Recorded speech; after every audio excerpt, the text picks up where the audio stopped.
Okay, so gonna go over the Minuteman Kit, right? So I guess the whole premise behind a Minuteman Kit is to be ready in a moment's notice, just like our forefathers did and were prepared. Certain individuals, normally the younger individuals out of the militia, were immediately always ready to go. So personally, I think a lot of people should be this way and should be set up, regardless if you're in the military or not. You should seek proper training, but I think everybody should have a basis of a kit together to perform basic rifleman maneuvers and other things like that. So I'm going to get into the details immediately on all of this stuff. Hopefully it doesn't run too long, but we're jam-packed with a lot of stuff. Talking about third line gear, first line gear, second line gear, night vision equipment, PVS 14s. I'm going to go over this along with the PEC 15s, specific lights, navigation based stuff, extra mags, water, food, all that stuff. I'm going to try to rope into this video. Maybe part 2, maybe part 3, I don't know. So let's just get into it. I'm going to start at the bottom and I'm just going to work my way right on through. So, first line gear, or I guess we could start with clothing, but I'll get to that later because I have all the gear kind of here. Makes sense. So first line gear. Preferably what I like is battle belt setup. Let's move this here. Alright, so it's currently set up for a Beretta M9 because this is currently what I use active duty. The Beretta M9 is my pistol that I get issued every single day. So it is kind of tailored for that. You probably see, oh, I have a Glock mag. Yes, but I run the G code quick disconnect system. Gotta smack it a little bit, but you can take Safariland holster off and put on a Glock holster or whatever holster you want. So that's pretty nice. In a moment's notice, I can put whatever firearm type that I have selected. So personally, the Beretta M9 is what I use in the military, and I'm good with it. So that's what I normally run. Or I'll go to what I normally carry, which is a Glock 19, RMR, and a Streamlight TLR1 high lumen. So this is normally what I carry. So I can accomplish both those firearms with one belt setup. So preferably, belt setup, I'll use holster. Then I go to my IFAK. I mean, you can go look up if you want to know what's in IFAKs. Maybe I'll do another video sometime else. And then I carry 2 magazines of AR and then a spare pistol magazine. So along with a light and a multi-tool. Kind of heavy, depends on what I'm doing. If I'm trying to go kind of sleek or quick, I probably won't take all this stuff with me. This battle belt is actually set up with an internal belt. So you put the internal Velcro on and this goes over top of it. This is a Blue Alpha Gear belt, I think. Pretty good stuff, I like it. Max Edition dump pouch. I don't use them for magazines like everyone thinks. Oh, put magazines in there, that's what you do with it. I normally put my NVGs in there, honestly. I just run my PVS 14s, and then when I want them off of my head, I just throw them in the dump pouch because they're safe back there, and they Velcro shut. Because you don't want to lose that kind of specific gear. $3,000, $4,000 a gear just gone. You don't want that to happen. So that's normally what I run as my first line gear. So we'll get that out of the way. And then obviously pig gloves here. This is where I use operationally. And then chem sticks, that's for my operational job. But I guess I could use it for the whole Minuteman kit if I really had to as well. So I'm going to put this off this side. Oh yeah, tourniquet on there as well, of course, right? Makes sense.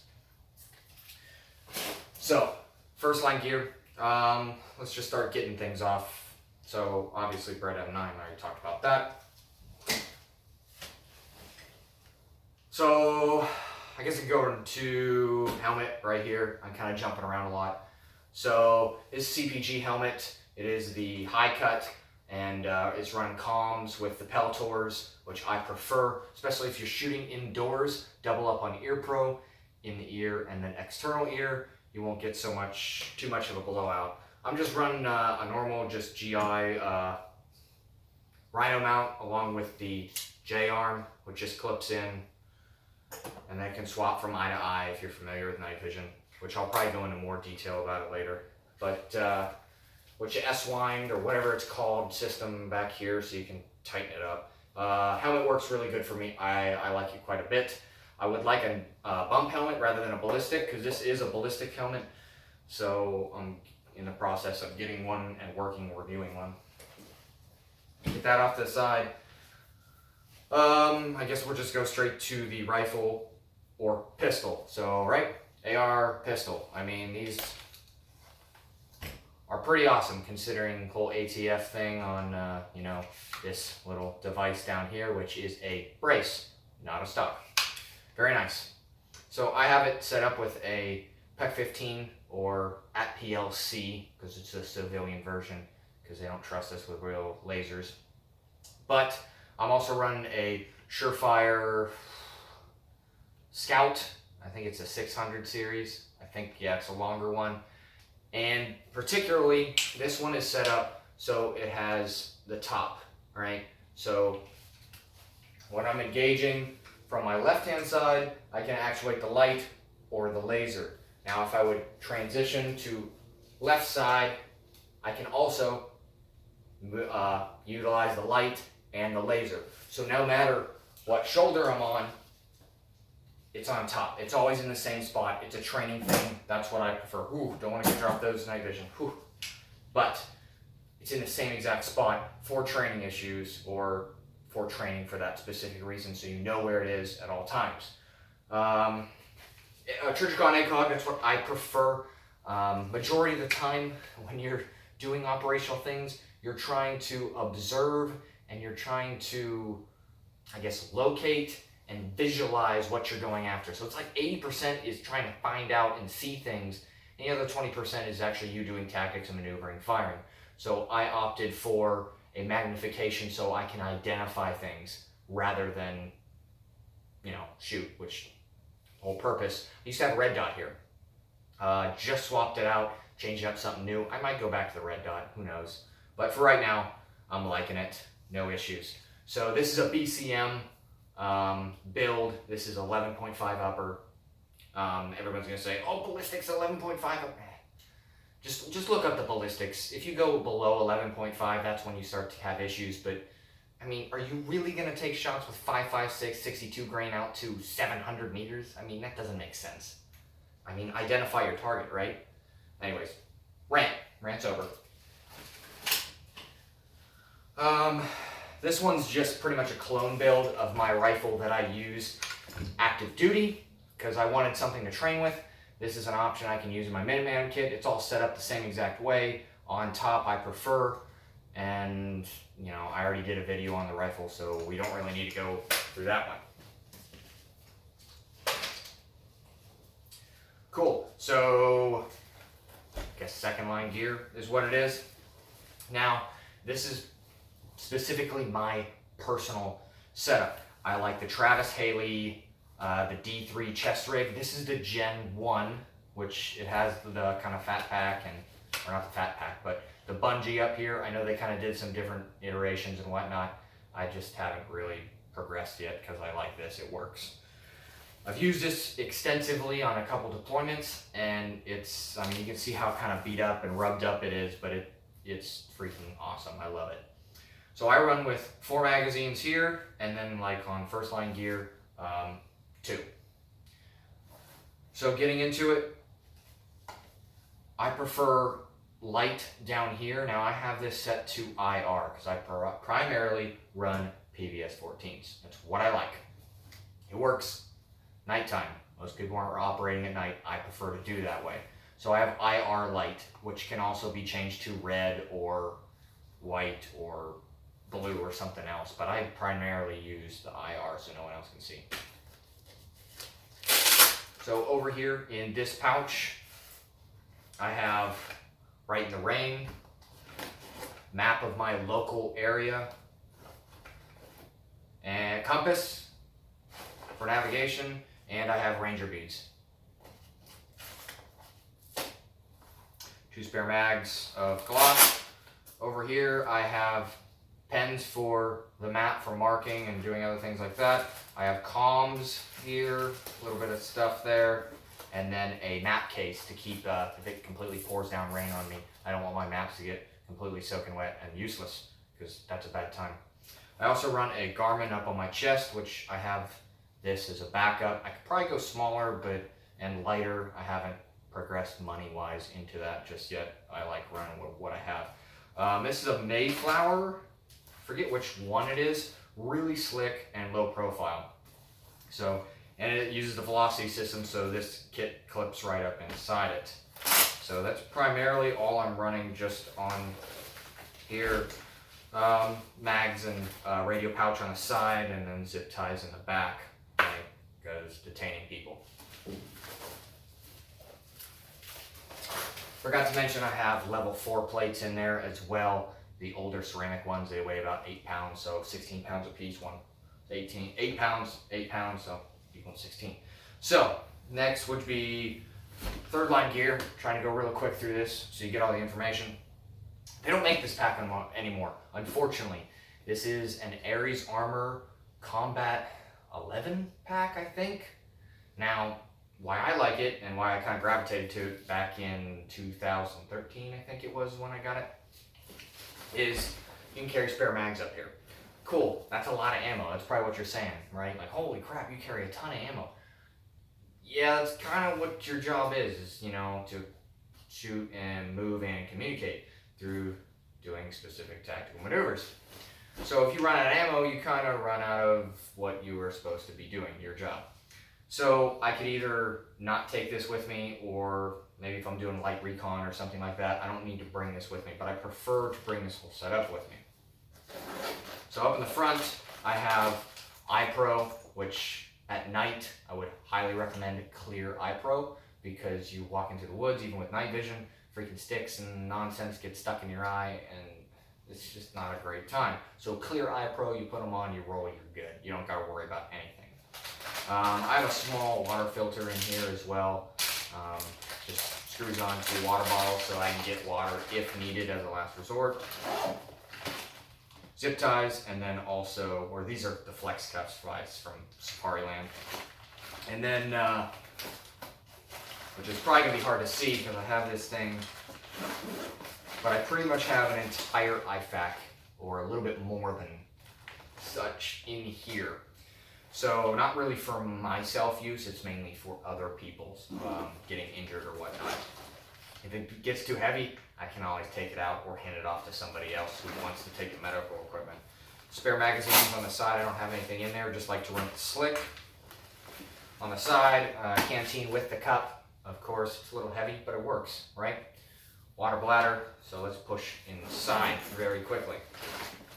So I have an extra GI mount because these sometimes break. I've seen them break.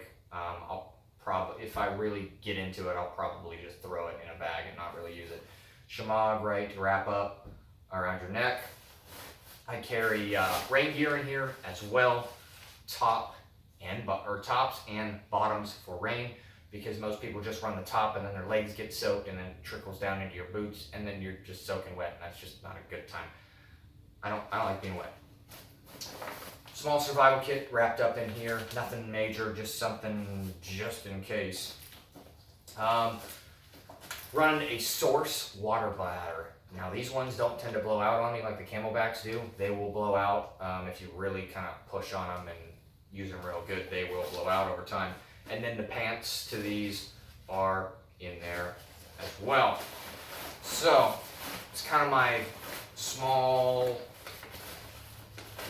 main setup. I mean, this all dictates to, depending on what you're doing, your mission parameters, you know, like what are you doing? Are you just setting security? Are you operationally doing, you know, the list goes on. So this is a baseline. I don't really know what you would be doing. But, so third line gear. All right, so I guess we'll transition. I'll put those back later. Transition into clothing. I don't know how many minutes I am into this video, but we're gonna go for it. So, I prefer Loas. I've worked with a lot of different boots in many years of me being in, and these hold up the best and have the best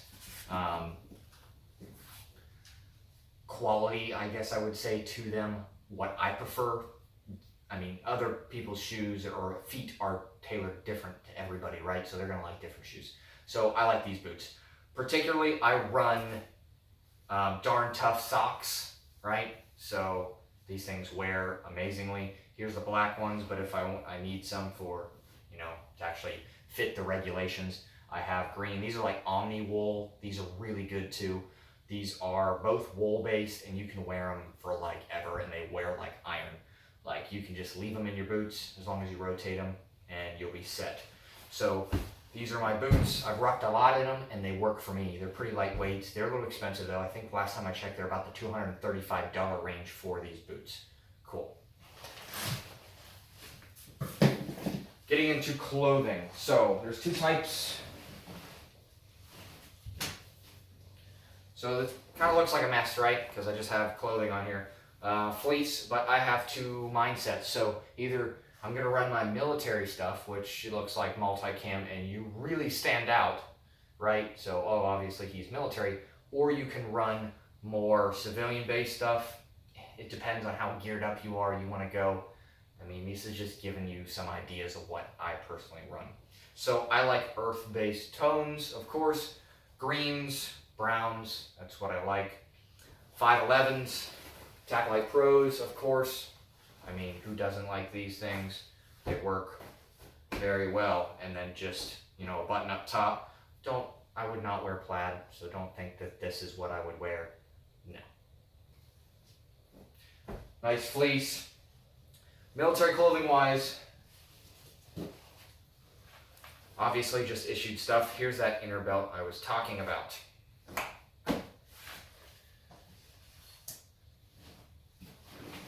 Here's another fleece. This is a North Face. I like their colors. This works out pretty well because I kind of don't want to stand out. I guess here's some more gear right here as well. So this is more if I was lightweight. Let me get this stuff out of the way. There we go.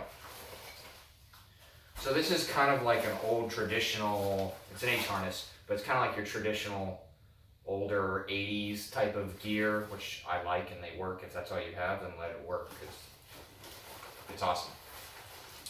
But this is more lighter weight. I can just throw magazines, I can just throw water, and I can just go, right? Easy. You don't have to worry about it. So this is another option as well. Also, another option for rain-wise is I like the 511's jacket, which is really nice. This is a larger over jacket. It's black, so it doesn't stick out as multicam as much. And then, I didn't bring it, but it has a inner liner, a fleece inner liner. You can zip into it or zip out, depending on your temperature. And then if you really needed to go, kind of lightweight, you can run specific body armor underneath, right? So this is level 3A, so this is rated up to, I think like 44 Magnum or something like that. So it doesn't cover a lot, but it is lighter. I mean, I would say this probably weighs 5 or 6 pounds, probably 6 pounds roughly, compared to the 16 pounds in your plate carrier. So I kind of went quick through this. I can go in more detail about it. Honestly, I am in the process of deploying right now, so a lot of my stuff is kind of scattered and I'm tailoring all my stuff. I guess I can get to PVS 14s just real quick. So these are the green. I would suggest white phosphorus if you can afford them. These are the green ones, the double A, kind of older generation ones, but they work. And they have about 10,000 hours of use before they're done. I'm probably nowhere even close with these, probably maybe 1,000 hours or something like that. So, and they primarily reside in a Faraday cage that I made, right? So I'm not going to get into details of why they're in a Faraday cage, because if you need to look that up or you need to know what that is, just go look up Faraday cage and it'll completely explain it to you. So that's all I got right now. I went quick through it, and I might do another update once I have the time, but I don't have time recently. So yeah, that's pretty much it. Minuteman Kit, real quick through. Hopefully this isn't 20 minutes or 30 minutes. I don't even know how long I've been talking. But yeah, that's all I got. So if you have suggestions, I mean, you can put them in the link below. I probably missed a lot of stuff that I actually have. Give me a like, thumbs up, subscribe. We got more stuff coming.